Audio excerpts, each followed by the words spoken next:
오늘 이 시간 우리에게 주시는 하나님의 말씀은 사도행전 8장 26절에서부터 40절까지의 말씀입니다. 사도행전 8장 26절에서부터 40절까지의 말씀, 신약성경 201페이지입니다. 이제 하나님의 말씀을 저와 여러분이 한 절씩 교독하겠습니다. 주의 사자가 빌립에게 말하여 이르되 일어나서 남쪽으로 향하여 예루살렘에서 가사로 내려가는 길까지 가라 하니 그 길은 광야라. 일어나 가서 보니 에디오피아 사람 곧 에디오피아 여왕 간다게의 모든 국고를 맡은 관리인 내시가 예배하러 예루살렘에 왔다가 돌아가는데 수레를 타고 선지자 이사야의 글을 읽더라. 성령이 빌립더러 이르시되 이 수레로 가까이 나아가라 하시거늘 빌립이 달려가서 선지자 이사야의 글을 읽는 것을 듣고 말하되 읽는 것을 깨닫느냐?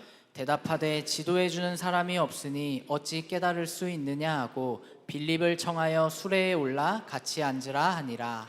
읽는 성경 구절은 이것이니 일러스되 그가 도살자에게로 가는 양과 같이 끌려갔고 털 깎는 자 앞에 있는 어린 양이 조용함과 같이 그의 입을 열지 아니하였도다.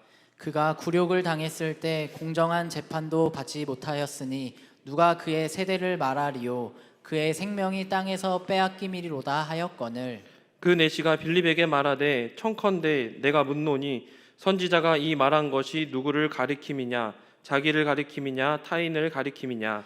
빌립이 입을 열어 이 글에서 시작하여 예수를 가르쳐 복음을 전하니 길 가다가 물 있는 곳에 이르러 그 내시가 말하되 보라 물이 있으니 내가 세례를 받음에 무슨 거리낌이 있느냐? 이에 명하여 수레를 멈추고 빌립과 내시가 둘 다 물에 내려가 빌립이 세례를 베풀고 둘이 물에서 올라올새 주의 영이 빌립을 이끌어 간지라. 내시는 기쁘게 길을 가므로 그를 다시 보지 못하니라. 빌립은 아소도에 나타나 여러 성을 지나다니며 복음을 전하고 가이사랴에 이르니라. 아멘. 5, 6월 감기는 뭐라 그러죠? 개도 안 걸린다고 하는데 그 어려운 걸 제가 해냈습니다. 우리 연약함과 상처와 여러 가지 삶의 고민들과 아픔들을 가지고 그럼에도 불구하고 예배의 자리로 나오신 우리 엄산교회 공동체 모두를 환영하고 축복합니다. 오늘은 광야에서 들린 기쁜 소식이라는 제목으로 하나님 말씀을 나누고자 합니다. 우리 먼저 옆에 있는 사람들과 함께 인사하겠습니다. 하나님이 당신을 사랑하십니다.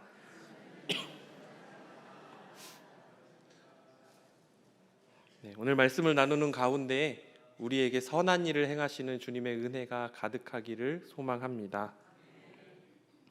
오래전 그리고 며칠 전 한 성도님께 들은 이야기입니다. 바로 백수가 과로사한다라는 말이었습니다. 엄청 유명한 말이라 대충 어떤 느낌인지 다들 아실 겁니다. 심지어 백수가 과로사한다라는 수필집도 있습니다. 책도 있습니다. 예전에는 대수롭지 않게 여겼던 말이었는데 이상하리만큼 요 며칠 이 말이 제 머릿속을 맴돌았습니다. 제 주변에 있는 사람들이 대부분 교회에 다니는 사람들이라 그런지 몰라도 주로 교회 생활을 정말 열심히 하시는 분들, 은퇴를 하시고 나서 교회 생활을 열심히 하시거나 혹은 전업주부로 교회 생활을 굉장히 열심히 하시는 분들, 그런 분들에게 자주 듣게 되더라고요.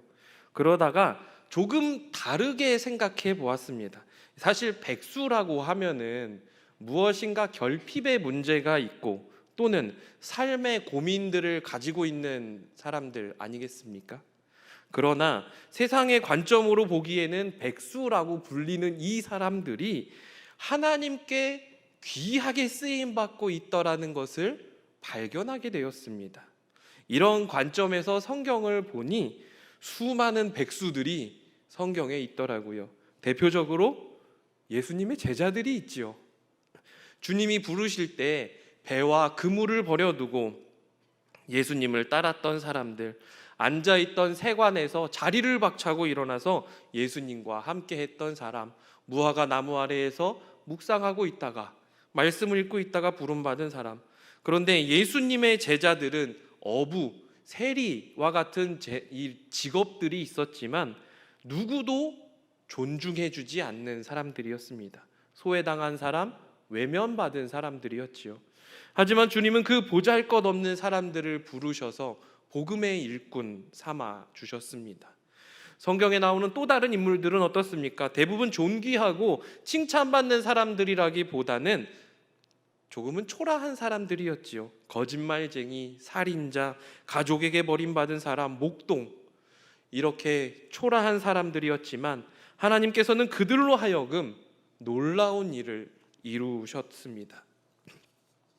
오늘 본문에도 보잘것없는 사람 그리고 소외된 사람이 등장합니다. 바로 빌립과 에디오피아 내시입니다. 그중 빌립은 예수님의 제자 빌립이 아니라 7 집사 중 한 사람 빌립입니다. 사도행전 6장을 보니까 헬라파 유대인들과 히브리파 유대인들 사이에 갈등이 생겼습니다. 헬라파 과부들이 매일의 구제에서 제외되었기 때문이었지요. 이 일로 인해서 사도들은 7명의 집사를 세우고 자신들은 오로지 기도하는 일과 말씀 사역에 힘쓰겠다 선언합니다. 그렇게 세워진 7명의 집사 중 한 사람이 바로 빌립입니다. 그런데 이 7 집사들의 특징이 있는데요, 모두 헬라파 유대인이었다는 겁니다. 다시 말해 그들은 모두 예루살렘 공동체 안에서 그들 중에서도 상대적으로 약자였던 사람들, 상대적으로 아웃사이더였던 사람들, 공동체의 중심에 있기보다 변두리에 있는 사람들이었습니다. 또 한 사람은 에디오피아 내시입니다.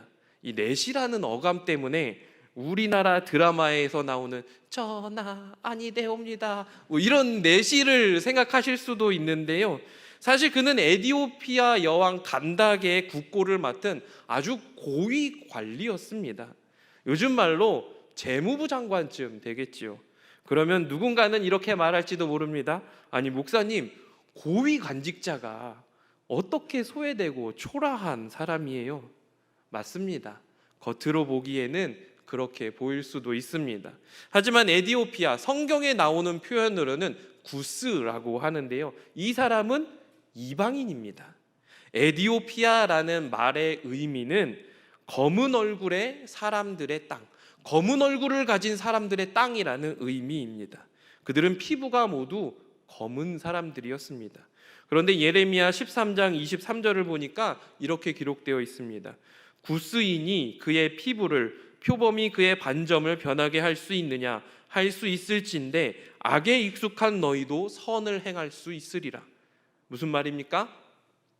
이 말씀은 이스라엘의 교만에 대한 경고인데요, 구스인이, 피부가 검은 사람이 피부를 바꿀 수 없듯이 악한 너희가 결코 선을 행할 수 없을 것이라는 선언입니다.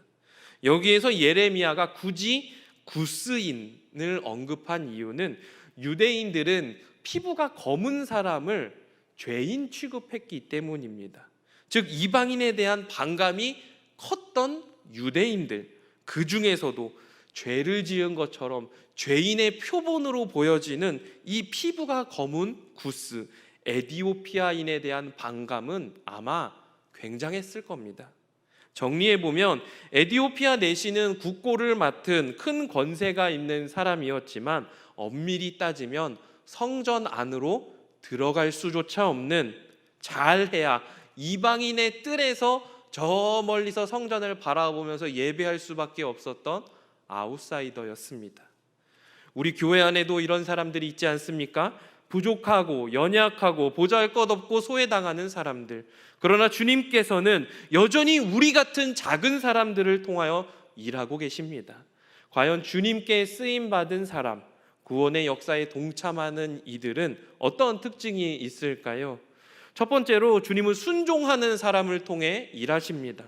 본문의 앞부분 사도행전 8장 4절에서 25절까지는 사마리아 성의 부흥 이야기가 나옵니다.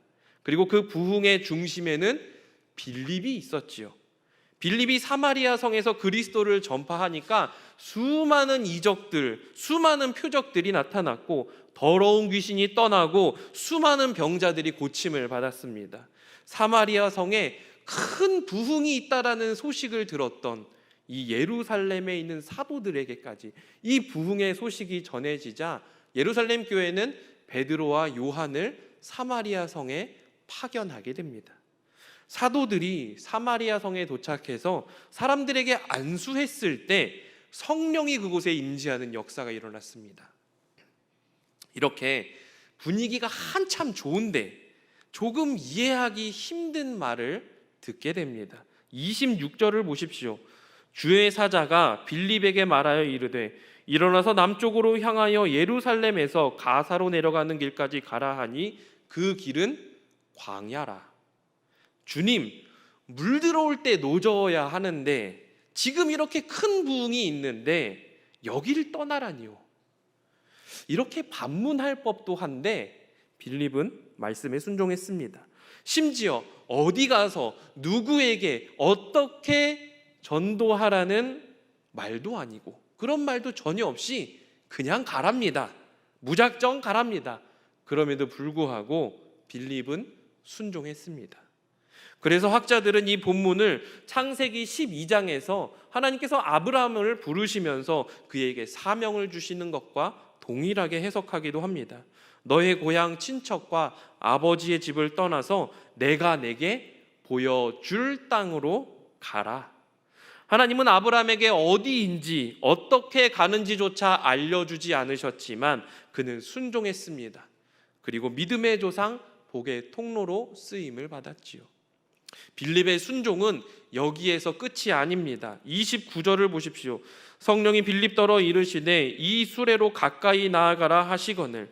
에디오피아 내시가 예루살렘에서 수레를 타고 돌아가는데 성령께서 그 수레에 가까이 가라라고 말씀을 하십니다.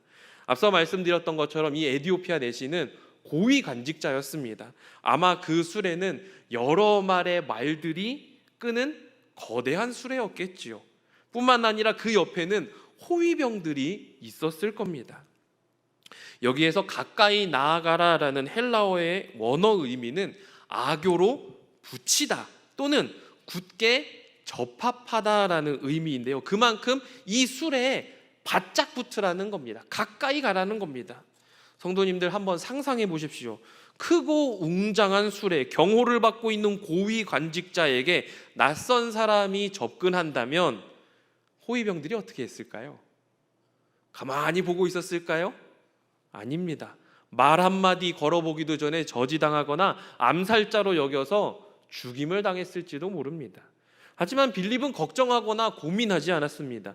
30절을 보니까요, 달려가서 에디오피아 내시에게 말을 걸었다라고 합니다. 이것은 빌립이 가까이 나아가라는 이 말씀에, 성령의 말씀에 즉각적으로 순종했음을 알려주는 대목이라 할 수 있습니다. 오늘 우리에게도 빌립과 같은 순종의 모습이 있기를 축복합니다. 아브라함과 빌립은 주께서 가라 하실 때에 어디요? 어떻게요? 왜요? 묻지 않았습니다. 순종했습니다. 그리고 구원 역사에 동참하게 되었죠. 꼭 기억하십시오. 순종하는 사람이 하나님께 쓰임 받습니다. 그렇다면 우리는 무엇에 순종해야 할까요? 26절에 아주 흥미로운 구절이 하나 있는데요. 주의 사자가 가라 했던 곳이 어디입니까? 26절 마지막 절을 보니까요, 광야였다라고 합니다. 히브리어로 광야는 미드바르라고 합니다.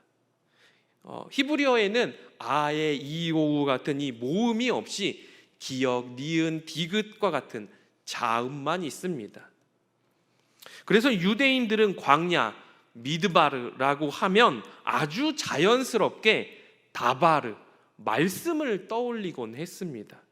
때문에 많은 설교자들이 광야, 미드바르, 그곳을 말씀, 다바르가 있는 곳으로 해석하지요. 저는 빌립이 말씀을 듣고 나아간 곳이 광야였다라는 사실이 결코 우연이 아니라고 생각합니다. 광야에서 무엇에 집중했겠습니까? 바로 성령께서 하시는 말씀입니다. 그리고 말씀에 순종한 빌립이 에디오피아 내시에게 복음을 증거할 수 있었지요. 사랑하는 염산교회 공동체 여러분, 혹시 인생의 광야길을 걷고 있다 생각하는 분이 계십니까? 아무것도 없다고, 모든 것이 부족하다고, 채워지지 않는다고 생각하는 그 광야의 시간을 보내고 계시는 분이 있으시지요. 그렇게 미드바르, 광야의 시간을 보낼 때 우리는 무엇에 집중해야 할까요? 다바르, 말씀에 집중해야 합니다. 그리고 성령께서 우리에게 말씀하실 때, 특별히 말씀을 듣고 묵상하는 가운데 우리 마음 가운데 큰 울림이 있다면 그 말씀에 즉각적으로 순종하는 믿음이 우리에게 있기를 소망합니다. 주님은 오늘도 광야길에서 말씀에 집중하는 한 사람을 찾고 계십니다. 그 말씀에 순종하는 한 사람을 통해서 여전히 구원의 역사를 이루고 계심을 믿고 나아가는 저와 여러분들이 되시기를 소망합니다. 두 번째로 주님은 희생하며 순종하는 자들을 통해 일하십니다. 본문에서 빌립이 이 광야에서 에디오피아 내시를 만나기 위해서 희생했던 것이 무엇이었을까요? 사마리아 성의 부흥이었습니다. 한창 사람들이 모이고 기적과 이적이 막 나타나고 성령의 임재로 떠들썩할 때 주님은 빌립을 광야로 보내셨습니다. 얼마 전 데뷔 58주년을 맞이한 이 나훈아 씨가 가요계를 은퇴한다고 발표했습니다. 그 은퇴 콘서트에서 정치적인 발언도 했다고는 하는데 일단 그런 문제는 조금 뒤로 하고요. 그의 이야기 중에 눈에 띄는 것이 하나 있었습니다. 나훈아 씨가 관객들에게 이렇게 질문합니다. 여러분, 제가 그만두는 게 섭섭합니까? 여기도 섭섭하신 분들 있으시죠? 저희 할머니께서 나훈아를 참 좋아하셨었는데 그랬더니 관객들이 네! 합니다. 그래서 그만두는 겁니다. 네. 박수 칠 때 떠나라는 말이 있기는 하지만 정말 박수 칠 때, 박수 받을 때 떠나는 것이 쉽습니까? 아닙니다. 어렵습니다. 빌립이 눈앞에 보이는 큰 부흥을 보면서 그 자리를 떠나 광야로 가는 그 결정이 과연 쉬웠을까요? 하물며 아무것도 없는 어디로 가야 할지조차 막막한 그 광야였는데 말이죠. 어려웠을 겁니다. 그러나 그는 희생하며 순종했습니다. 그렇게 희생했을 때 복음을 증거할 기회를 얻게 되었습니다. 희생은 빌립뿐이 아닙니다. 에디오피아 내시도 희생했습니다.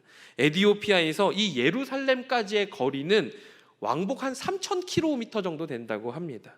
마차로 가도 호위병들이 함께 갔으니 몇 달은 걸리는 어마어마한 여정이었을 겁니다.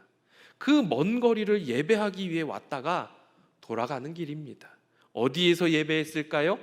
이방인이었기 때문에 성전 안으로 들어가지도 못했습니다. 이방인이었던 내시는 분명히 피부가 검했던 그는 분명히 많은 사람들에게 배척당했을 겁니다. 그가 이 사실을 몰랐을까요? 와보니까 못 들어가네 이랬을까요? 아닙니다. 알면서도 기꺼이 수고와 희생을 감수하면서 예배의 자리로 나와왔습니다.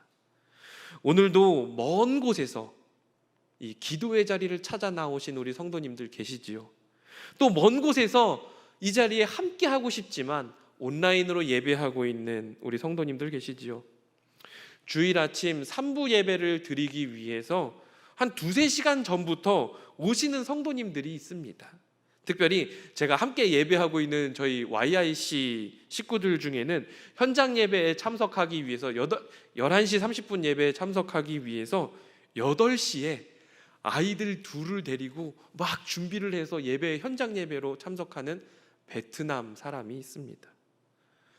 이런 성도님들을 마주할 때면 감사한 마음과 함께 참 제 마음에 도전이 됩니다.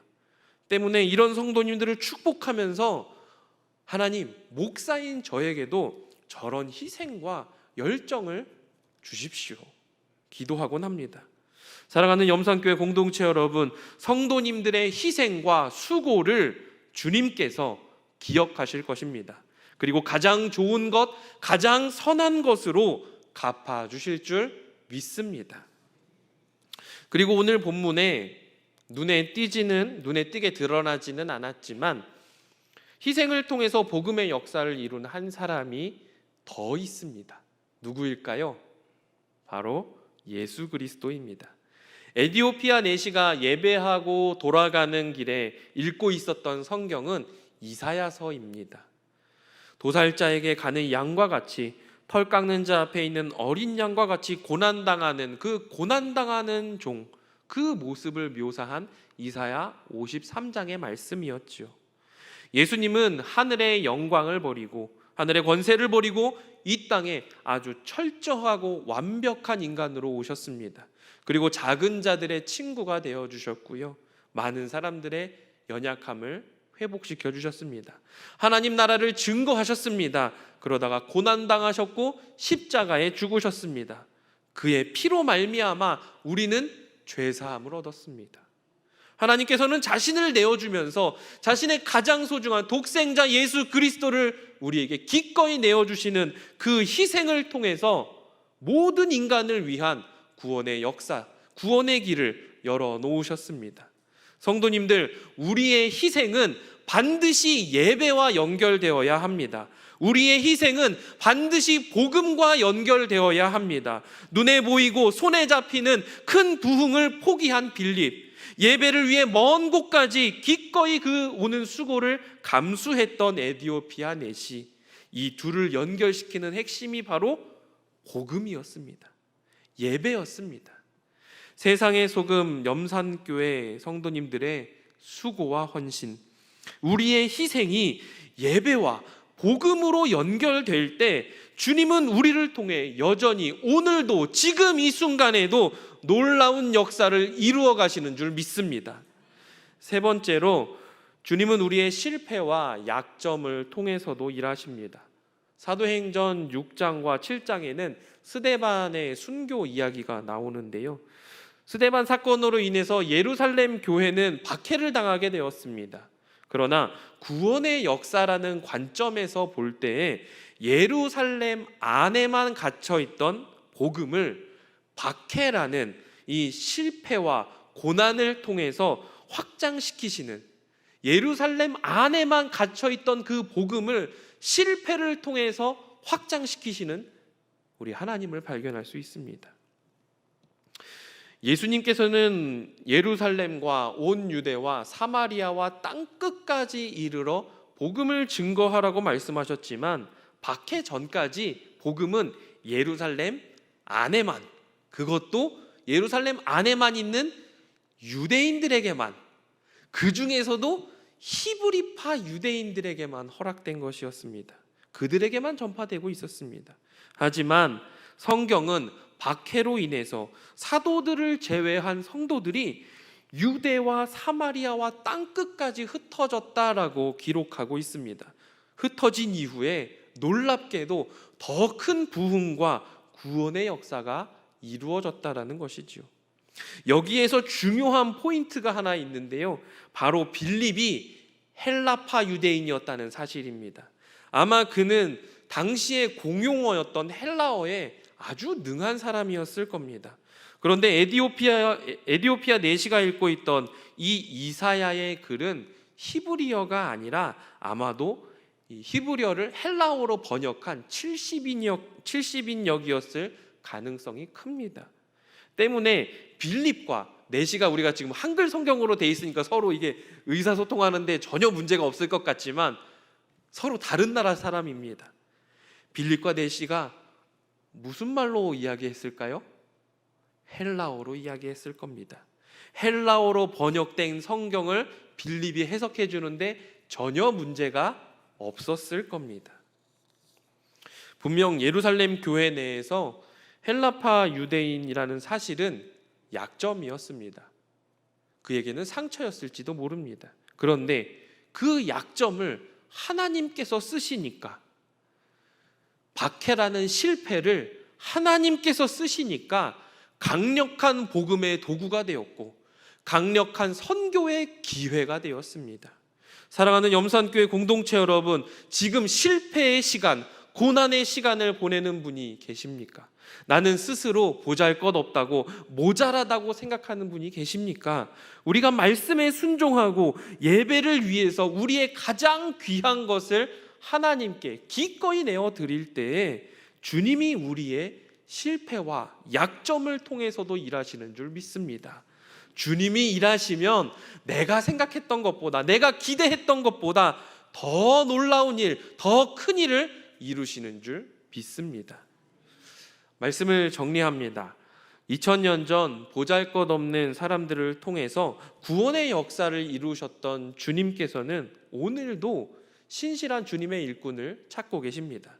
아무것도 없는 것 같은 광야, 이 미드바르에서 말씀, 다바르에 순종하는 사람, 복음을 위해 자신의 것을 내려놓고 하나님께 자신의 것을, 가장 소중한 것을 기꺼이 내어드리는, 헌신하고 희생하는 사람, 그렇게 우리의 실패를 통해서도 일하시는 주님을 만날 때, 그 하나님을 만날 때 우리도 주님께 쓰임받게 될 줄 믿습니다.